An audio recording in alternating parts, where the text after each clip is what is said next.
you know. But again, what is going on in the background where they feel like there's a need to yell all the time, or there's aggressive attitudes, and physical harm starts to come into play. Like what's going on in the background before you get to me that causes those types of behavior. Well, I can tell you this now. I don't think so much of the shit the things that traumatize us these days are in the background anymore. Most of the time we have these personal shit that happened as a child, and for me, I don't think I had any real trauma as a child. Other than losing a family member. My grandfather, well, both my grandfathers as a child.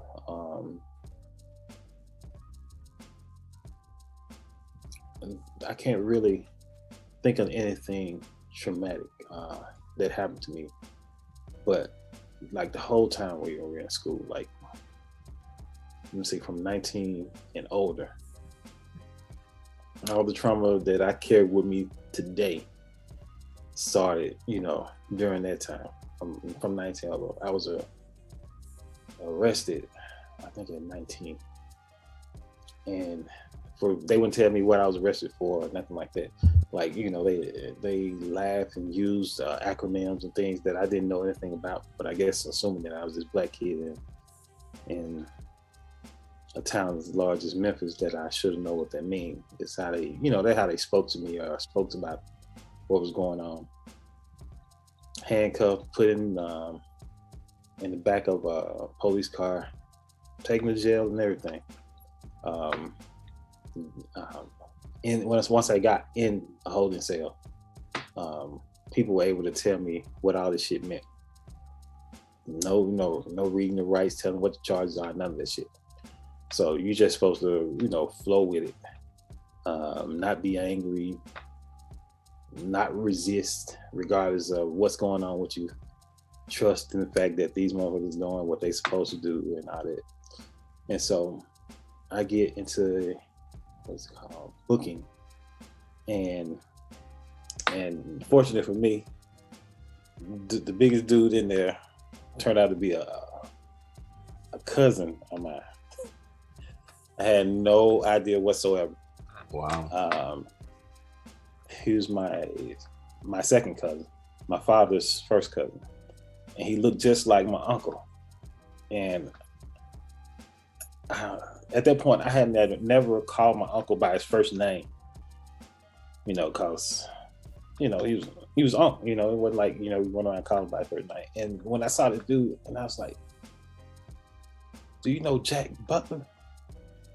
And the man said, "Yeah, I know Jack. I'm Jack Jr." I'm like, and I said, "Auntie your that's what we call his mother, Auntie. Like, this is how we call Auntie and Uncle." I said, "Auntie your mama?" The man's like, "Who are you?" And then I told him who I was, told him my dad was. He said, "Oh no, don't tell me you in here. I know you don't supposed to be in no place like this."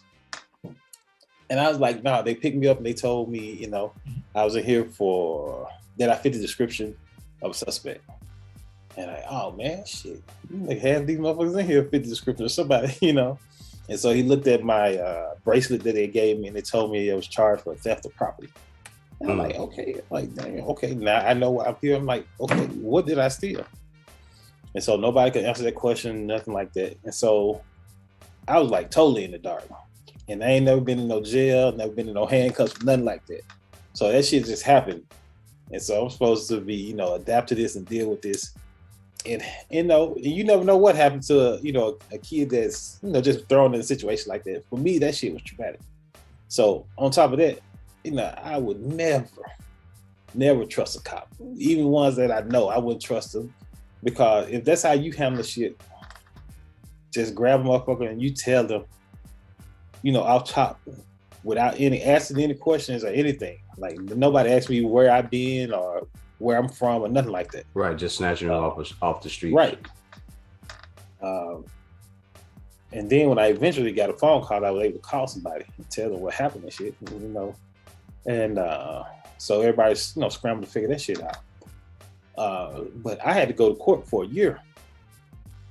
And the only thing that we would ask them is to show us this evidence that you all have.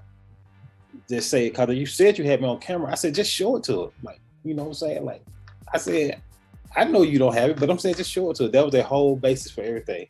Like, even the, the public defender that they gave me, they were telling me, just, you can do a plea. You ain't never had no trouble. You know what I'm saying? You'll be off with probation. They were like, no. Like, I'm like, my dad was adamant about, no, show this evidence that you got. Don't nobody need to plead for nothing. I was like, if you're not guilty, prove your case. And, it was big on like, you're innocent instead of proving guilty. I was like, okay, you know what I'm saying? Prove that I did this. You said you had me on video. Like I said, we went to court for a year of people not showing up, people mysteriously disappearing. One man died that they had down as a witness, all kind of shit. They were just trying to throw you into the system, buddy. All that shit went, like I said, a whole year. They just wanted to lock up a black man. That's all that was. And they wanted me to just say that I did some shit. And so after all that, we were like, okay, now what? Now you found not guilty, dismissed and everything. And we was like, now what? What do we do? Because these people will cost you all this time coming here, once a month for a whole year to be continued, different excuses of why you all can't prove that I did something that I didn't do. And she was like, well, you just go on, you live your life. We was like, just like, that's it? You know what I'm saying? Like the whole year? And I was like, no, I said, we can't sue or nothing. She was like, unless you got documentation of money that you all spent from coming back and forth. I was like, really? So we had to keep receipts in order to prove that we came and showed up in court every month when you all asked us to. Even though y'all ain't never had to, go looking for us, we was always here. I was like, this the stress alone should have been, something, Yeah. Like here's $5 for your trouble or some shit. Like I was real hot about that. And my dad was like, we according to what she's saying, there's nothing we can do. I think you can countersue for that, man. Yeah, you can. I know that now, but not at the time. Was telling us this at the time, and I was like, man, that's some shit. You know what I'm saying? Like that first night, staying in a fucking jail cell, just pulled out of random nowhere. And then these motherfuckers telling you that they got you on camera doing some shit, and we was like, okay, this is easy to fix. Show us. Show me. Show me. And then, but we know this system is built on making sure that they do lock us up for nothing, right? For the smallest infraction. Right. So apparently, like when they first got me, they put me in the back of the car, and I sat in the back of the car in front of this particular store for probably about 2 hours. So apparently, that's what they were doing the 2 hours. They were looking at the video that was supposed to be showing that I did steal something. And they never could get it to court. Of course not. Because if they had proof, they would present it. Right. So that was like from the beginning, and they still took my ass in jail. Like whatever you saw, it didn't show you me doing it, but saying that I fit the description was enough for them to say, okay, we can lock him up.